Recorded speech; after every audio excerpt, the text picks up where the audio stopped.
This is not a black and white issue. This is a right and wrong issue. Trying to make a difference, your friends and neighbors spreading a clear message by calling for an end to the senseless violence. Today, a group of pastors and clergy members discussed a plan surrounding the shooting death of homeless man Milton-Hall. WNEM TV 5's Jonathan Lowe reports. What took place on July the 1st, from my way of thinking, was quite uncalled for. This coming Sunday will mark a full month since 6 officers were involved in the deadly shooting of Milton-Hall in the parking lot of the Riverview Plaza Shopping Center. I don't know why someone in a situation like that could not have been immobilized by a taser. This committee of about 35 different pastors and clergy called themselves Concerned Citizens of Saginaw. They joined forces for a news conference this morning to address their concerns about the Hall investigation. We want and demand a full, transparent investigation so that the truth is revealed and the responsible persons are held accountable for their actions.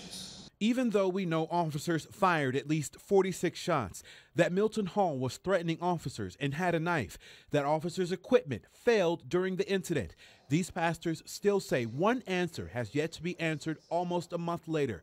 Was the shooting justified? It's not just because Milton-Hall was killed, it's because his death created a perfect storm, and that storm's got to be quelled. They say one person is key to calming that storm. That committee making a bold demand when it comes to Saginaw County Prosecutor Mike Thomas.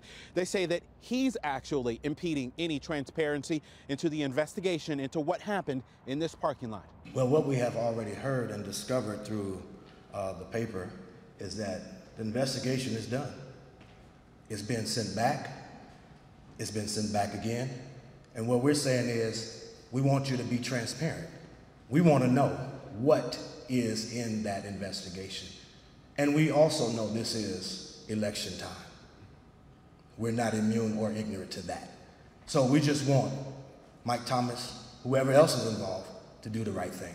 And they say until they're satisfied that those responsible have been held accountable, we will not go away or be silenced. In Saginaw, Jonathan Lowe, WNEM TV 5. And taking a closer look right now, one of the pastors demands that Saginaw officials establish a committee to work with them and similar groups to stop the violence. That pastor also took issue with the number of black officers on the force. It is not reflective of the black population in Saginaw. We tried to get a hold of Saginaw County Prosecutor Mike Thomas several times today, but he has not returned any of our phone calls. Mr. Thomas says the investigation into Hall's death is not complete.